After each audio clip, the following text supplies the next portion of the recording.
আসসালামু আলাইকুম। আশা করি সবাই ফিজিক্যালি এবং মেন্টালি ভালো আছেন। আজকে লন্ডনে আমাদের প্রথম রোজা এবং লাকিলি আজকে শনিবার। সো যেহেতু আমি বাসায় আছি তাই ভাবলাম একটু আয়োজন করেই ইফতারের আয়োজনটা করি। আমার বাচ্চারা ডিমের চপ খুব পছন্দ করে, তাই আজকে আমি ইফতারির জন্য একটা ডিমের চপ বানাবো। সেজন্য আমি একটি হাঁড়িতে আলু আর ডিম সিদ্ধ করতে দিয়ে দিলাম। ডিমের চপ বানাতে আমার ব্রেড ক্রাম্ব লাগবে। তো আলু আর ডিম সিদ্ধ হতে হতে আমি ব্রেড ক্রাম্বটাও করে নিচ্ছি এবং ব্রেড ক্রাম্বের কীভাবে করছি সেটার রেসিপিটাও আমি আপনাদের সাথে শেয়ার করছি। ব্রেড ক্রাম্ব বানানোর জন্য আমি এখানে 50% হোয়াইট আর 50% ব্রাউন ব্রেড নিয়েছি এবং এটা একটা পুরানো পাউরুটি, দ্যাটস মিন দ্যাট আমি 2-3 দিন আগের একটা বাসি পাউরুটি নিয়েছি এবং ব্রেড ক্রাম্ব বানানোর জন্য কিন্তু বাসি পাউরুটিটাই খুব ভালো হয়। আপনারা চাইলে এখানে পুরোটাই হোয়াইট ব্রেড কিংবা পুরোটাই ব্রাউন ব্রেড নিতে পারেন। তারপর আমি পাউরুটির পিসগুলোকে ছোট ছোট টুকরা করে গ্রাইন্ডারে গ্রাইন্ড করে নিলাম। আমার পাউরুটি গুঁড়া করা হয়ে গেছে, সো আমি এখন এগুলাকে ভেজে নিব। তারপর একটা ফ্রাই প্যানে আমি পাউরুটির গুঁড়াগুলা দিয়ে দিলাম এবং একটু সময় নিয়ে ধৈর্য সহকারে আমাকে পাউরুটির গুঁড়াটা ভাজতে হবে এবং এই পর্যায়ে আমি কিন্তু চুলার আঁচটা মিডিয়ামে রেখেছিলাম যাতে পাউরুটি পুড়ে না যায়। ব্রেড ক্রাম্বটা আমাদেরকে অনবরত নাড়তে হবে যাতে নিচে লেগে না যায় এবং প্রায় 7-8 মিনিটের মধ্যে আমার ব্রেড ক্রাম্বটা খুব সুন্দর ভাজা হয়ে গিয়েছিল এবং আপনারা দেখতেই পাচ্ছেন যে খুব ঝরঝরে হয়ে গিয়েছিল। আমার এতখানি ব্রেড ক্রাম্ব আজকে লাগবে না, সো আমি যতটুকু লাগবে ততটুকু ইউজ করবো, বাকিটা আমি প্রিজার্ভ করে রাখবো ইন ফিউচারে ইউজ করার জন্য। ব্রেড ক্রাম্ব বানাতে বানাতে আমার ওইদিকে আলু আর ডিমও সিদ্ধ হয়ে গিয়েছে।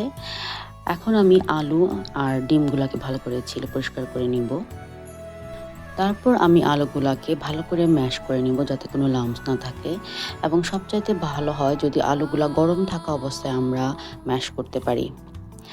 আলু ম্যাশ হয়ে গেলে আমি ডিমগুলাকে 2 ভাগে পিস করে নিলাম। আলু ভালোভাবে ম্যাশ করা হয়ে গেলে আমি এর মধ্যে অ্যাড করলাম পেঁয়াজ বেরেস্তা।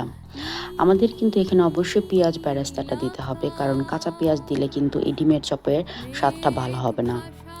পেঁয়াজ বেরেস্তা দেওয়ার পর আমি এর মধ্যে অ্যাড করলাম গোলমরিচের গুঁড়া, গরম মশলার গুঁড়া, পাপরিকা আর লবণ। That's it. এবার আমি এটাকে খুব ভালো করে মাখিয়ে নেব। সব রকমের মশলা দেওয়া হয়ে গেলে আমি এবার আলুটাকে খুব ভালোভাবে মেখে নিব। আপনারা চাইলে এখানে পুদিনা পাতা, ধনেপাতা এবং কাঁচামরিচও অ্যাড করতে পারেন, কিন্তু আমি যখন ডিমের চপ বানাই এবং যখন আমি গরম মশলা ইউজ করি তখন আমি পুদিনা পাতা, ধনেপাতা এগুলো দিই না।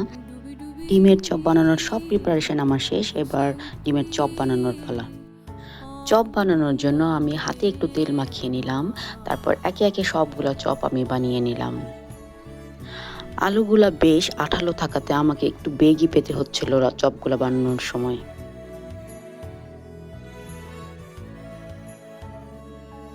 তো ফাইনালি আমার আলুর চপ বানানো শেষ। এবার আমি কোটিং করব। কোটিং করার জন্য আমি প্রথমে 2টা ডিম ফেটে নিলাম, তারপর আমি একপাশে একটু ব্রেড ক্রাম্ব নিয়ে নিলাম। তারপর আমি ডিমে চুবিয়ে চুবিয়ে ব্রেড ক্রাম্বে মিশিয়ে এক একটা করে ডিমের চপ রেডি করলাম। আজকে বেশ সুন্দর রোদ উঠেছে, সো ডিমের চপ বানাতে বানাতে আমি এই রোদটাকেও খুব উপভোগ করছিলাম। এবার ডিমের চপ ভাজার পালা। সো আমি ডিমের চপ ভাজার জন্য ফ্রাই প্যানে অলিভ অয়েল দিয়ে দিলাম এবং খুব আলতো হাতেই ডিমের চপগুলা তেলের মধ্যে দিয়ে দিলাম এবং যেহেতু এখানে ব্রেড ক্রাম্ব দেওয়া আছে, সো আমাদেরকে চুলার আঁচটা কিন্তু এখানে মিডিয়ামে রাখতে হবে, আদারওয়াইজ কিন্তু খুব সহজে পুড়ে যাবে।